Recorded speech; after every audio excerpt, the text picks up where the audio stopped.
Hi guys, it's Hannah and welcome back to A Game of Fangs and Thrones. Now today's video is, as you can probably tell from the title, my February haul.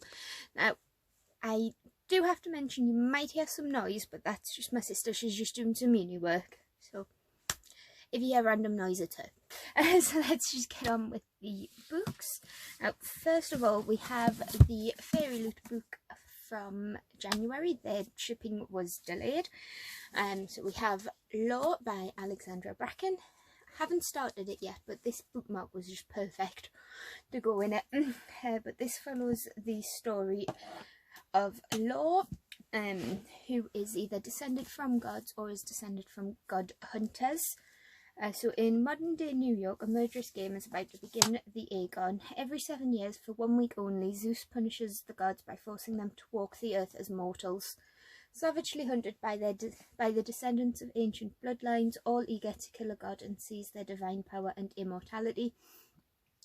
After her family was brutally murdered by a rival line, Law Perseus fled, turning her back on the Aegon's cruel promises of eternal glory.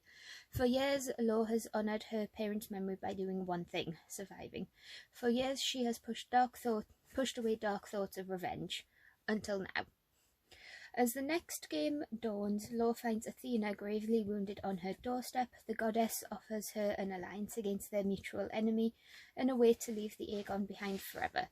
But Law's decision to rejoin the hunt will come at a deadly cost and may not be enough to stop the rise of a new god with the power to destroy all of humanity. And this edition is just gorgeous. We've got the snake on this end and that end. Yep, so I have been hearing some good things about this one. Haven't tried Alexandra Bracken's books yet, but I have this one, and I have the Darkest Minds trilogy, which is up there somewhere. Then we have a sequel. We have The City of Tears by Kate Moss, which is the sequel to The Burning Chambers. So I'll quickly read the synopsis. June 1572. For 10 violent years the wars of religion have raged across France. Neighbours have become enemies, countless lives have been lost, and the country has been torn apart over matters of religion, citizenship and sovereignty. But now a precarious peace is in the balance. A royal wedding has been negotiated by Catherine de Medici and Jeanne d'Albret, an alliance between the Catholic crown and Henry, the Huguenot King of Navarre. It is a marriage that could see France reunited at last. Meanwhile, in Provence, an invitation has arrived for Minou Joubert and her family to attend this historic wedding in Paris in August. But what Minou does not know is that the Joubert family's oldest enemy, Vidal, will also be there. Know that within days of the marriage, on the eve of the feast of St. Bartholomew, Minou's family will be scattered to the four winds, and one of her beloved children will have disappeared without trace. A breathtaking novel of revenge, persecution and loss, sweeping from Paris and the Charters to the City of Tears itself, the great refugee city of Amsterdam. This is a story of one family's fight to stay together, to survive and to find each other against the devastating tides of history. So I have read the first book. I thought you would hear random noise. But yeah, this is the sequel to The Burning Chambers, which I did read and enjoy. I do like Kate Moss's writing, but with this being a sequel, I can't really go into it much. Then we have The Switch by Beth O'Leary. This one is doing the rounds on BookTube. Lena is too young to feel stuck. Eileen is too old to start over. It's time for the switch. After blowing a big presentation at work, Lena takes a 2-month sabbatical and escapes to her grandmother Eileen's house for some overdue rest. Eileen is newly single and about to turn 80. She'd like a second chance at love, but her tiny Yorkshire village doesn't offer many eligible gentlemen. A life swap seems the perfect solution. But with a rabble of unruly OAPs to contend with, as well as the distractingly handsome local schoolteacher, Lena learns that switching lives isn't straightforward. In London, Eileen is a huge hit with her neighbours and with the online dating scene, but is her perfect match nearer to home than she first thought?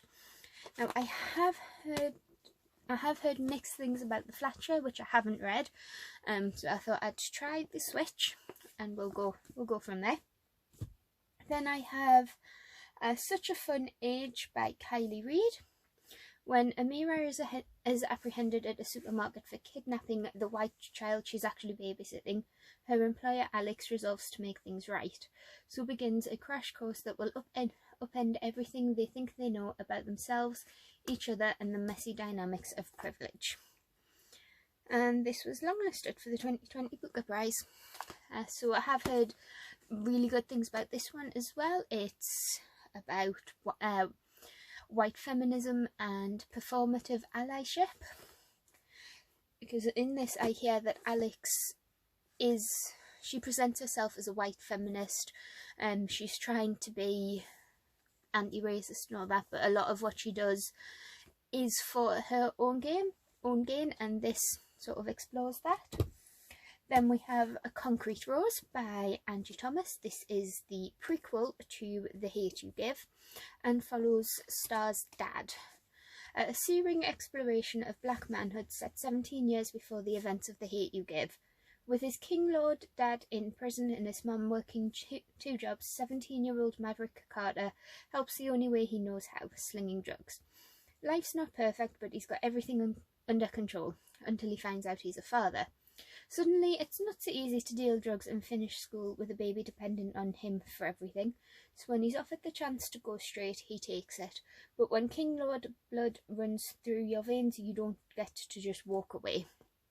So I have read The Hate You Give. I haven't seen the movie yet, but I have read The Hate You Give and did enjoy it. I have On the Come Up as well, so I'm hoping I can get both of those read quite quickly. Then we have a middle grade, The Castle of Tangled Magic by Sophie Anderson, illustrated by Sarah Sutherland.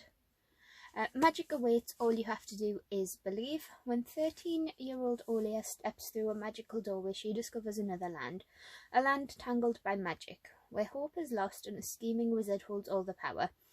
Soon Olia learns that she is destined to save this land, but with time running out and her new friends and family in danger, she must search for the magic within herself to save everything and everyone she loves. Oh, there's a little, I don't know if you can see it there, but there's a little foxtail. Oh, and there's a fox on the cover. So does this mean Olia has a fox friend? I have on it's illustrated there is illustrations the whole way through. Let's see if I can find one. We have that one there. And I have been wanting to get more into middle grade because they do touch on some important topics, but they are quite fun and light-hearted, full of whimsy, just what we need in these troubled times. And then we have A Present. This was from Sean for Valentine's Day, and I have kept the gift note because I'm sad. But we have The Ice Dragon by George R.R. Martin. This is like a little folktale, fairy tale within the world of the Game of Thrones books. An enchanting tale of courage and sacrifice for readers young and old. From ancient times, the ice dragon was a creature of legend and fear. When it flew overhead, it left in its wake desolate frozen land. No man had ever tamed one.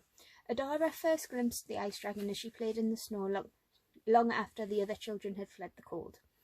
But Adara was not afraid. She was a winter child, born during the worst freeze that anyone could remember. In her 4th year, she touched the dragon, and in her 5th year, she rode upon its back for the first time.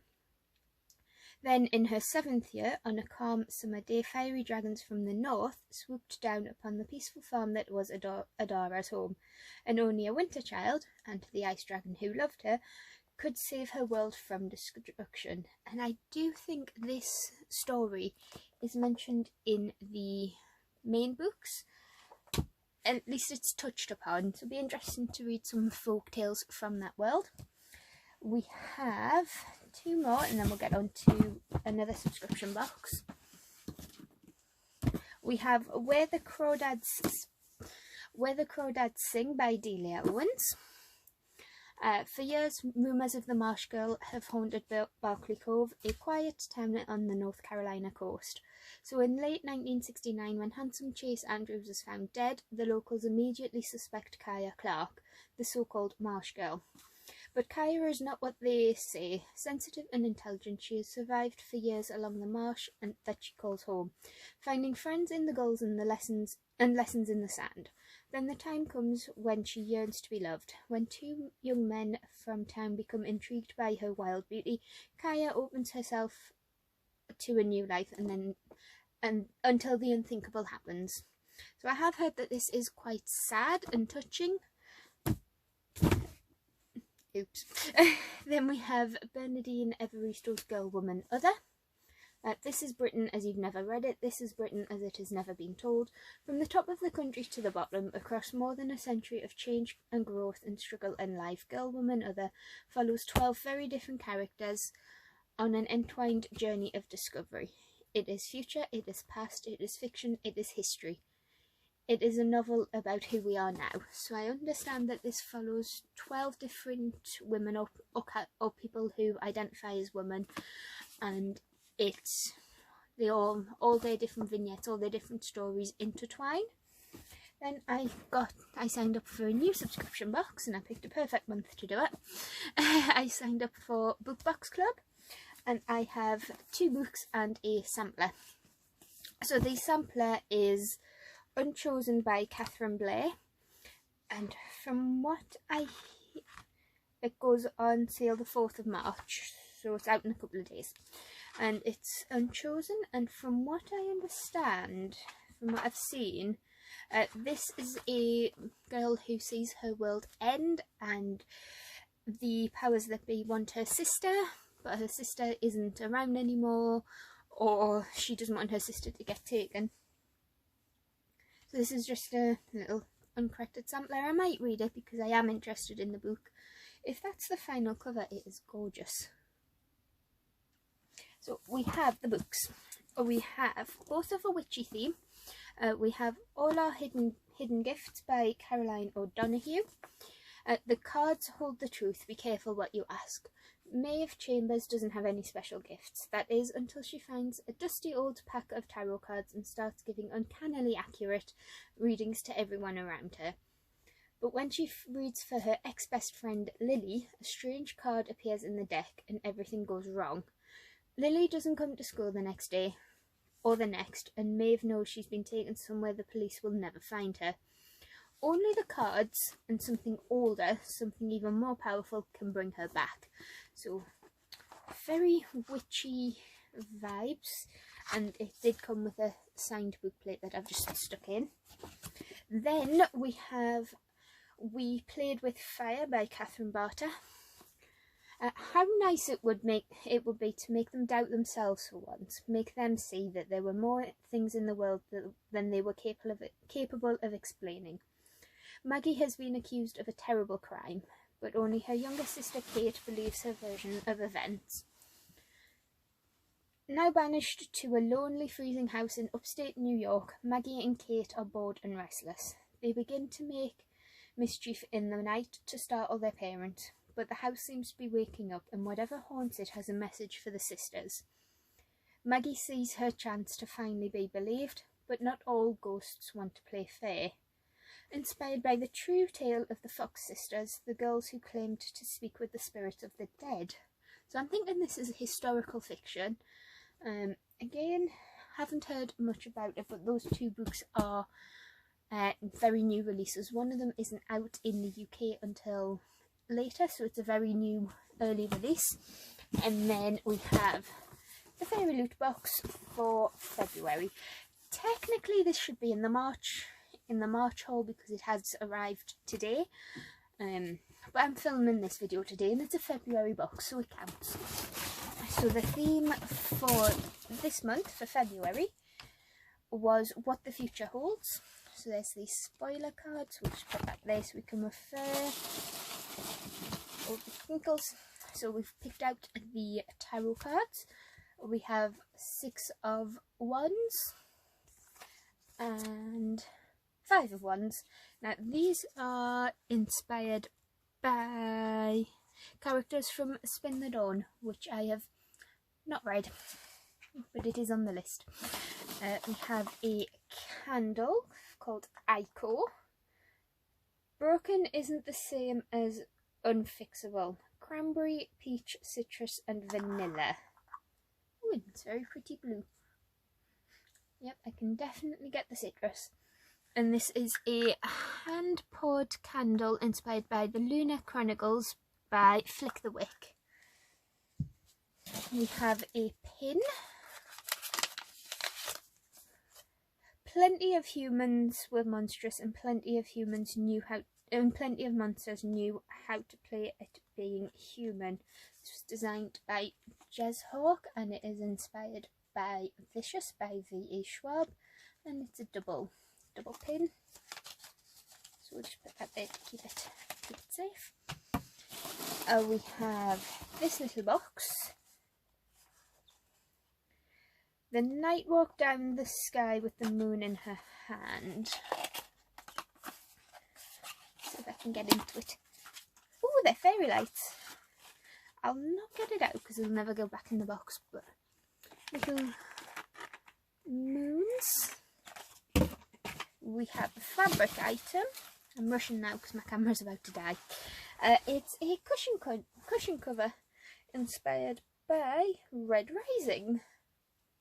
So we have Darrow, the wolf guy whose name I forgot, and I'm assuming that's Mustang. So it says, through hardship to the stars on this side. And then on the back it says, per Aspera ad Astra, Red Rising Pierce Brown. So we have that one, and then to the book. Oh no, one more item. So I think this is Mika from Warcross, because I have seen pictures of her before. And it is, oh, we got one of these a couple of months ago. It's a cutlery set.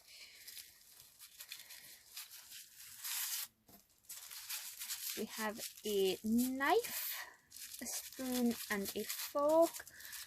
And I'll not get them out because they're so pretty wrapped. Inspired by Warcross by Marie Lou.